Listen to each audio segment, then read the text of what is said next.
Hi, I'm Wayne Tuttle, and welcome to Chasing Legends.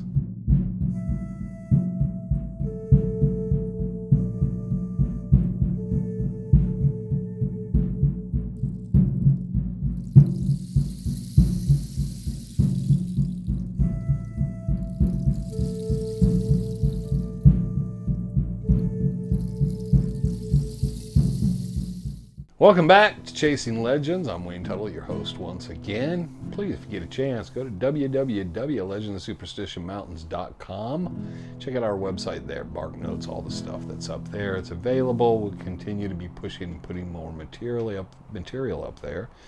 Please subscribe to our channel and hit the notification bell so you can always see when stuff's coming up and what we got going.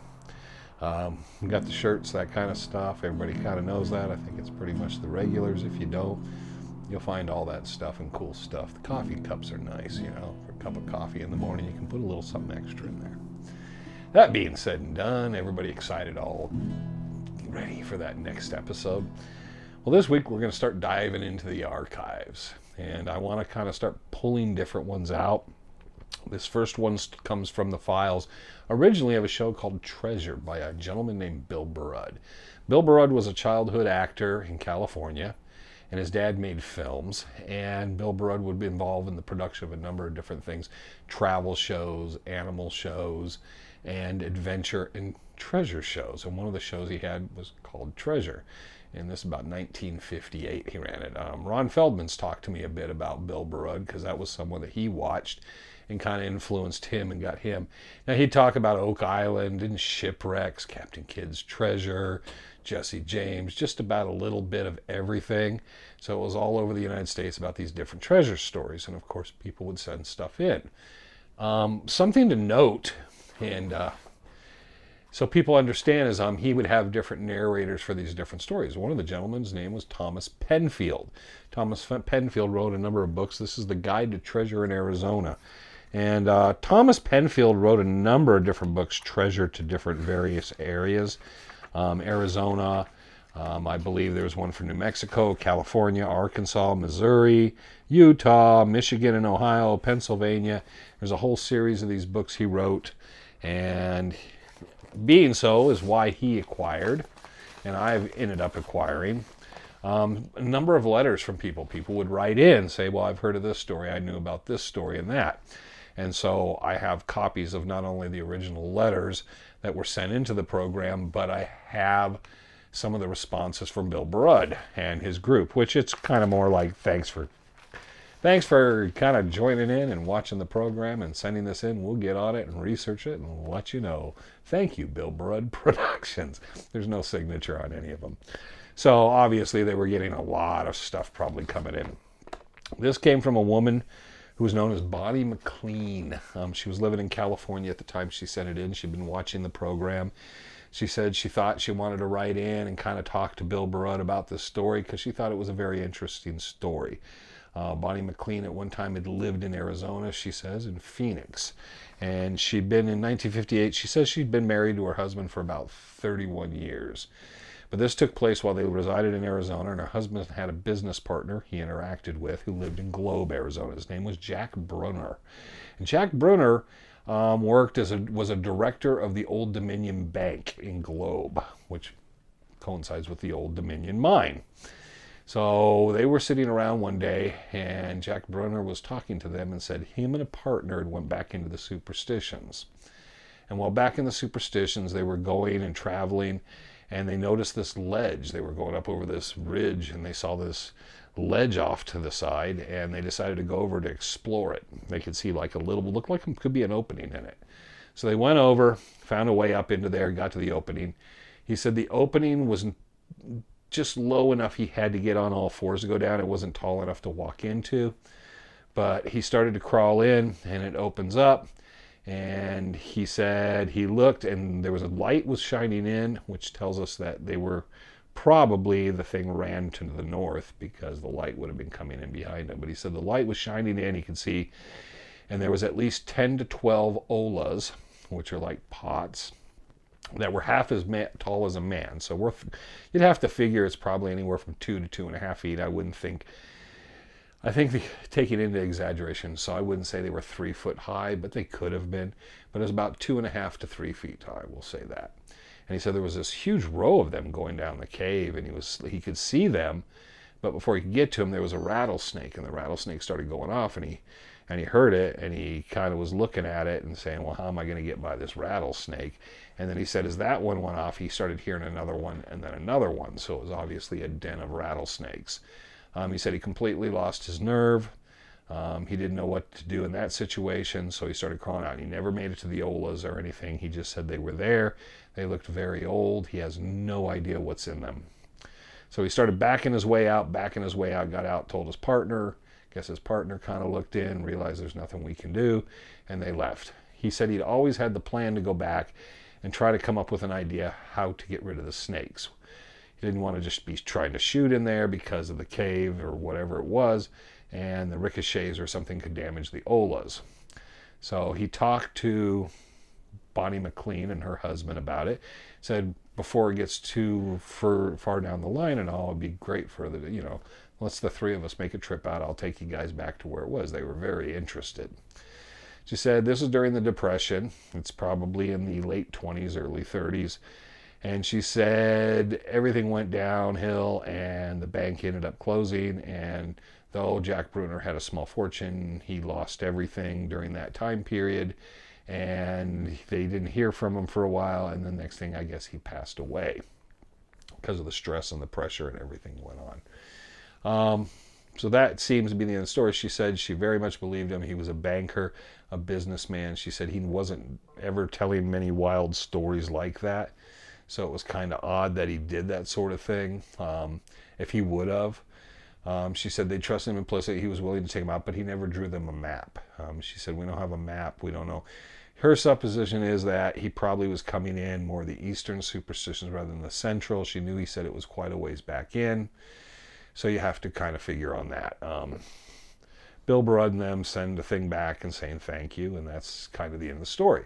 So I took the file and kind of went off and decided, well, what can I do with this? Well, I looked for a Jack or John Bruner, and I haven't tried too many different variations, but the only Jack Bruner I could find that lived in Globe was a sheet metal guy. He was a sheet metal guy through the 20s and 30s, so I wouldn't think it was him. I found other Bruners, but they were all miners or common laborers. And this gentleman, I would think if anything, we have to kind of hang our hat on the fact that he was a businessman or something of some sort. I didn't find a death certificate, so the last name spelling could be wrong. She has it spelled Bruner, and I couldn't get it. And I looked through a lot of the files, didn't find anything concerning him. So like I said, I'll be continuing to research that. It's not much of a lead because you don't know where he went in at. You don't have anything specific to kind of gauge yourself. I would say if someone was looking for this spot, which is a needle in a haystack, being out of Globe and so forth, I would look kind of getting into Superior and going back up by Pinto Creek. Because saying there was a cave and they looked across and saw an opening and that sort of thing. One of the areas I know has the limestone deposits and has a lot of caves through it is the Haunted Canyon area. Well, there's caves throughout the Superstition, so that can be, just that. But you would be looking for something that would be running, the opening probably more on the south side and running north. And it's a ledge, but there's just not much to go on. Now, I went through files to see if I found anything similar.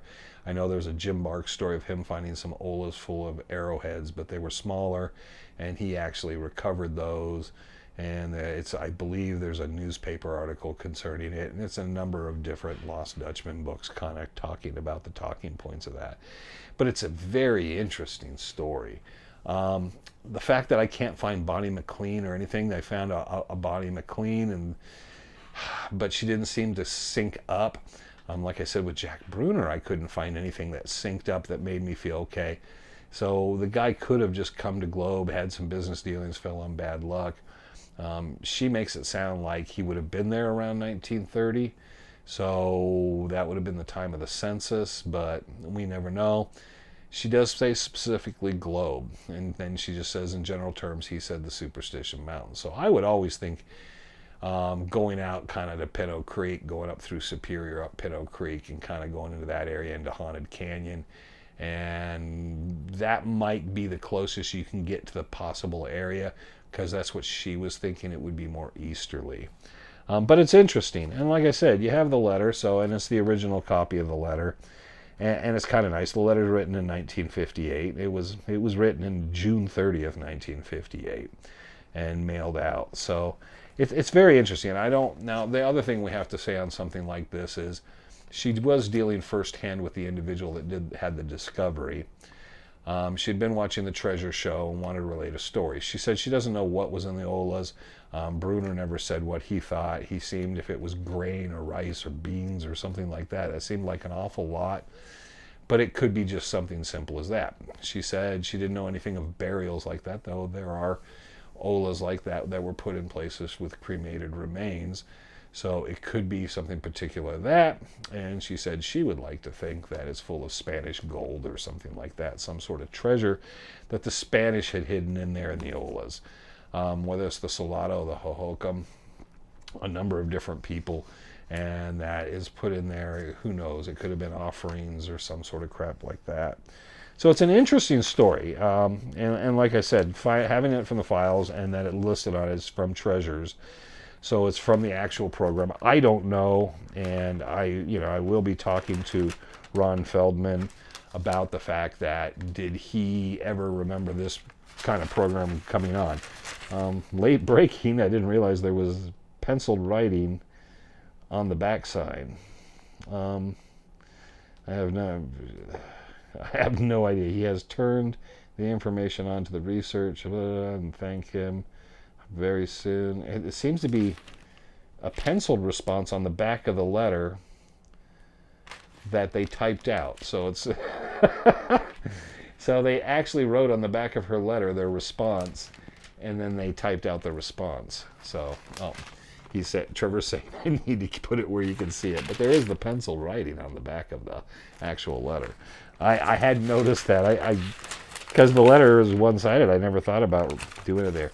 Mrs. McLean did sign her side of it. So there we have that. So there we go. That's pretty much it for Chasing Legends. But we'll have more stories like that. And it's interesting because it's kind of like what Penfield did or Bill Burrud did. We're putting some information out there for people. Sometimes people get kind of like, oh, you got all this stuff, you should save it up. But there's not much to go on there. And someone might be able to break a few loose ends or this or that, or kind of out exploring in the area of Haunted Canyon or somewhere like that. And they're looking out and they see this little opening on a ledge. And they go, that's a little opening, I'd have to crawl. Well, you know what? Wayne told that story. And then they're going to go over and check it out, find the Ollas, say, oh, it was cremated remains, or there was, I don't know what was in there. But they'll take some pictures. Please leave it alone. Take some pictures of it and all that, and that'd be cool. If it's full of gold, just give me a ring. Send me an email. Send me a message. We'll go out there. I got a couple hammers. You know what? There's more Ollas, right? We'll just take the gold. I'm just kidding, right? Maybe. So there you go. That's Chasing Legends for this week. I hope everybody enjoyed it. I know it wasn't a big, long one. But this was one of the first letters that I pulled out that I was fascinated by. Because it's always fascinating when you haven't heard that story. You just realize that the semblance, although I could not follow up, and I'm a bit disappointed on anything specific with the individuals. I did like it because it sounds like the kind of story when someone runs into something and just is like, yeah, I didn't know what to do. And I've been in that situation. Randy and Wright have been in that situation where you run into the snakes and you have to regroup because you got to think, okay, how do I want to approach this the next time we go? How do I want to get further in? You got to be careful because when you're hands and knees and crawling around in these areas, not just not getting bitten, but you got to figure out, okay, how do I eradicate this? Maybe it was during a time of year wherein the snakes were just kind of like gathering up in there. Who knows? Chances are if you see something like that and you look at it and you see the Ollas, take a pause. That might be the next best piece of evidence. No Ark of the Covenant, no Holy Grail, nothing like that. No gold statues, but a bunch of like 2.5 to 3 foot high Ollas, which I would say if you found that and you took a few pictures and all, you're getting Treasure Hunt of the Year award, because that's a pretty cool find, man. That's a cool one, man. So finding something like that, archaeologically significant and so forth. So there you go. I hope everybody's going to have a wonderful and great week. The temperatures are picking up. We're going to be in the 110s by the end of the week. Happy, lucky us, right? So until the next time, just remember, this is Chasing Legends. I'm Wayne Tuttle. You're not. And have a great week.